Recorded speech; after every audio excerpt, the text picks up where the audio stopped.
آپ صلی اللہ علیہ وسلم کے زمانے میں ایک بہت بنیادی سنت یہ تھی کہ باہر سے جو قبیلہ اور باہر سے جو وفد آتا تھا ان کی تعلیم اور تربیت کا انتظام جس طرح مسجد النبوی میں کیا جاتا تھا اسی طریقے سے گھروں کے اندر قیام کروا کر ان کی تعلیم تربیت اور ان کے اکرام کا انتظام ہوتا تھا۔ کوئی قبیلہ کسی بھی موقع پر نماز میں پہنچ گیا، آپ صلی اللہ علیہ وسلم صحابہ رضی اللہ عنہم اجمعین کو متوجہ فرماتے اور تشکیل فرماتے، یہ اللہ کے بندے آئے دین سیکھنے کے لیے، کون اپنے ساتھ ان کو اپنے یہاں لے جا کر ان کی تعلیم تربیت اور ان کے اکرام کی ترتیب بنائے۔ ایک صحابی ایک کو لے جا رہے، ایک صحابی 80 آدمیوں کو لے جا رہے۔ اس طرح مدینہ طیبہ کا ہر گھر قیام گاہ بنا ہوا تھا۔ یہ اصل نصرت کی سنت والی ترتیب ہے۔ اس لیے ہم سب کی بنیادی اہم ذمہ داری یہ ہے کہ جب چلے کی، عشرے کی، سہروزہ کی، اندرون کی، بیرون کی اگر جماعت ہمارے ضلعوں میں اور ہمارے حلقوں میں آئے، ہم سب کی پہلی ذمہ داری یہ ہے کہ اس جماعت کو اس محلے کے ہر نئے مکان میں ٹھہرانے کی ہم کوشش کریں۔ یہ ہم سب کی بنیادی ذمہ داری، نئے مکانات میں ان کا قیام کروایا جائے۔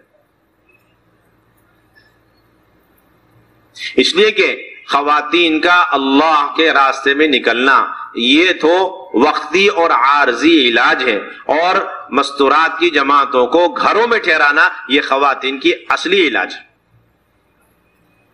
جتنا عمل کرنے والی خواتین کا عمل نہ کرنے والی خواتین سے اختلاط ہوگا اتنا عمل متعدی ہوگا اور عمل ان کے ذریعے سے ان کے اندر منتقل ہوگا۔ ابھی ہم سب کے ذہنوں میں یہ ہے کہ ایک مسجد کے اطراف میں جتنے چاہے مکان ہو لیکن مستورات کے قیام کے لیے ایک گھر ہم طے فرما لیتے ہیں اور وہ کئی سال تک ایک ہی گھر رہتا ہے۔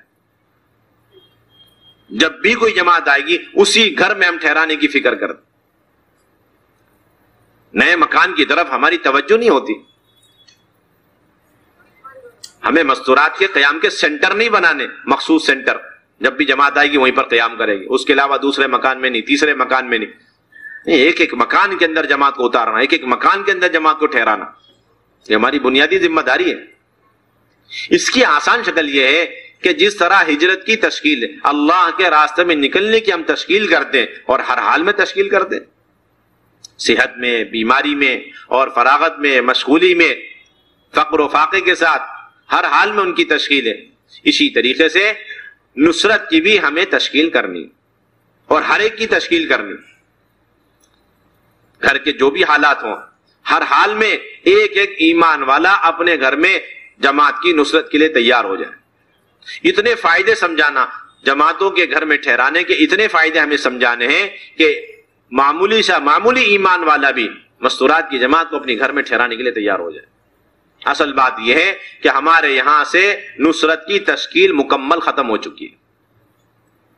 نصرت کی کوئی عمومی تشکیل ہمارے یہاں نہیں، اتنی بڑی سنت چھوٹ چکی۔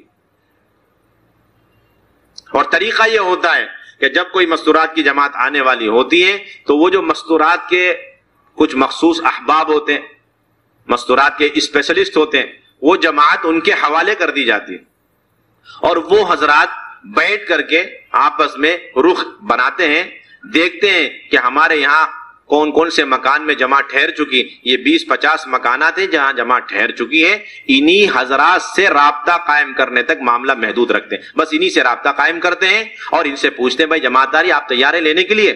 یہی اصل طریقہ ہم نے اپنایا ہوا ہے اس وقت۔ بھائی جماعت داری آپ لینے کو تیار ہے؟ ان کو نمبر ملایا اور ان سے رابطہ قائم کیا، جتنے راضی ہو گئے تو ان کو راضی خوشی دے دی جماعت، اور جو راضی نہیں ہے ان کو کسی طریقے سے زبردستی ہی ایک درجے میں جماعت دے دی گئی۔ ان رخ بنانے والوں کو یہ فکر نہیں ہوتی کہ جن گھروں میں جماعت ٹھہر چکی ہے ان کے علاوہ جو اتنے سارے مکانات ہیں ان میں جماعت کو ٹھہرانے کی ہمیں فکر کرنی چاہیے۔ ان فکروں سے خالی، حالانکہ ان کی پہلی بنیادی ذمہ داری یہ تھی کہ جتنے ایمان والوں کے مکانات ایسے ہیں جہاں آج تک مستورات کی جماعت نہیں ٹھہری، ان میں سب سے پہلے محنت کرتے، ان کے مردوں سے ملتے، یا مشورے کے اندر جتنے ہمارے ایسے ساتھی ہیں جن کے گھروں میں جماعت کا قیام نہیں ہوا ہے ان سب کی عمومی تشکیل کرتے۔ بھئی جماعت آ رہی ہے، بتاؤ اپنے گھر میں کون لینے کے لیے تیار ہے؟ ہمارے ذہنوں میں یہ بات بیٹھ چکی ہے کہ مستورات کا قیام گاہ وہ ہے جہاں مستورات کی جماعت ٹھہر چکی ہے، اور جہاں مستورات کی جماعت نہیں ٹھہری ہے وہ قیام گاہ نہیں. حالانکہ ایمان والوں کا، ہر ایمان والے کا مکان قیام گاہ ہے، اللہ نے اسے بنایا ہے، بس اس میں ٹھہرانے کی دیری ہے. ہر ایمان والے کا مکان وہ قیام گاہ ہے، وہ ٹھہرانے کی دیری ہے.